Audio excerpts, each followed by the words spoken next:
All right, you all, we're back with OIA with Campus Outreach 3 times a week, and we are in John 11 today.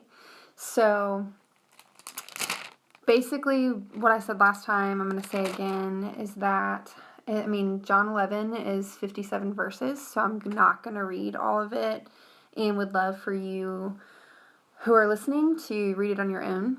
And I'm just going to do OIA. Sorry, you guys can see my blanket because I'm freezing. But yeah, so I'm going to do OIA this morning and keep it quick and hopefully keep it short for you all to just get some good truth and something that is going to give you a lot of hope this morning. So a few observations that I made in John 11 are: when Jesus heard of Lazarus' death, he waited 2 days. So I thought that was an interesting observation. Another observation that I made was that he knows that this illness won't lead to death because he knows that he'll raise Lazarus. So we see that in verse 15, right after we see that he's going to wait 2 days. And then we also see that when he gets to Lazarus and he gets to the town, Martha and Mary both responded very differently. And so he first interacts with Martha, and we see in verse 22, I'll read it for you all. Verse 22 says, "But even now I know that whatever you ask from God, God will give you." And so we see that Martha responds, although she says, like, if you would have been here, Jesus, my brother wouldn't have died. She also says, but even now I know that whatever you ask from God, God will give you. So we see that Martha responds with hope, knowing that Jesus can do anything. And then we see later on that when he interacts with Mary, Mary only says, let's see.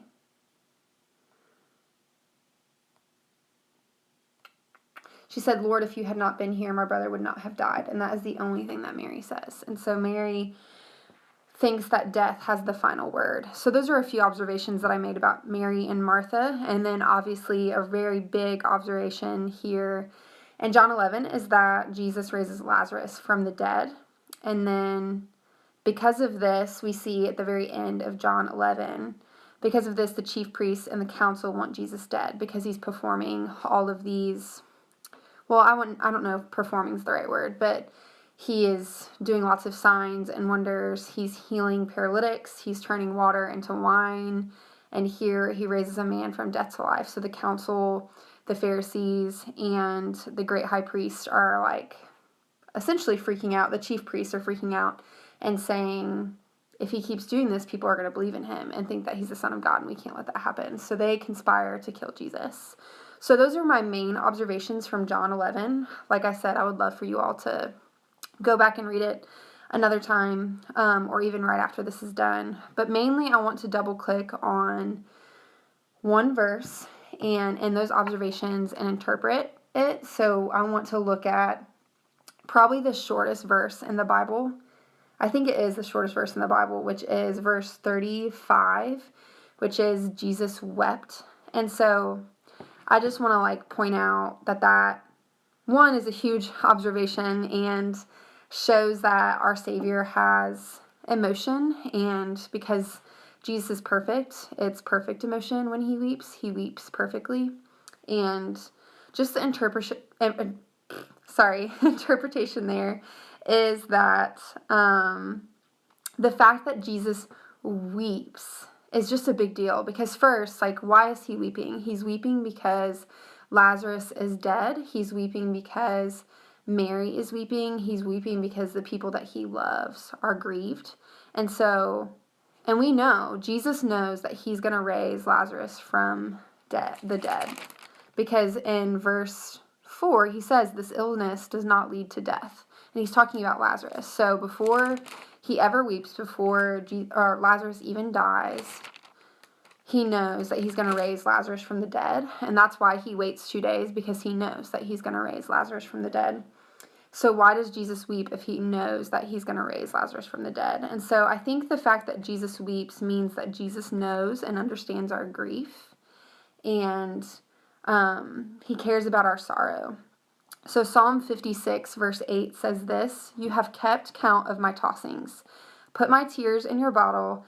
and they not in your book? Are they not in your book? So again, you have kept count of my tossings, put my tears in your bottle. Are they not in your book? So that's Psalm 56:8. So again, he cares about our sorrow. He knows our sorrow. He knows our grief, and that's why he weeps. We also see a God who cares about our sorrows, but a God who resurrects joy from the grave of despair to bring life from death. So not only do we see Jesus weeping because he's grieved over his people weeping, and he knows it deeply because he's experiencing it as a human as well. But also we see that it doesn't end there. He doesn't just weep and be done, but he, out of weeping, raises Lazarus from the dead and brings much hope. And Lazarus' death points to a much bigger picture of Jesus dying and rising again 3 days later. So it points to a much bigger and greater hope, and that's in our Savior Jesus, that he was raised from the dead, that he resurrected, and that is so much hope for us. And so again, like I told you all, I'm going to keep this short, so I'm going to go ahead and go to applications. So that was my interpretation on Jesus wept. He is a great high priest who can sympathize with all of our weaknesses. He knows it intimately. He knows it deeply. But out of that weeping, he can bring joy. He can bring joy out of sorrow, out of a dead man like Lazarus. We see this. And so in the application, I just want you guys to think. So this isn't necessarily an easy or practical application. My application mainly is just really encouraging you all to meditate on these 2 words of Jesus wept. Just think about it. Jesus wept. In the midst of this worldwide pandemic, it's really hard to find hope in the midst of despair. It's really hard to maybe have people who are dying around you that you know, having people that you love be sick. And I want you guys to know that Jesus wept. Jesus knows your sorrows. These 2 words, Jesus wept, are filled with great hope. One, because he understands and cares about our tears. Again, Psalm 56:8 says, "You have kept count of my tossings, put my tears in your bottle. Are they not in your book?" And so Jesus wept. Jesus knows your sorrow and your grief. And then we have hope that one day our tears will be no more. So you guys can look up Revelations 21:4. But we know that that's not the end of the story, that the tears are not the end of the story, and we have great hope in Jesus' death and resurrection, and that he will come back, and that there will be no more pain, no more death, no more tears. Death does not have the final word, and so there's great hope in those 2 words, Jesus wept, and I want you all to fight to cling to that, cling to the gospel that Jesus Christ died and rose 3 days later for you, for sinners, and again, Jesus wept. So I hope you all have a great day, and I will see you guys on Friday.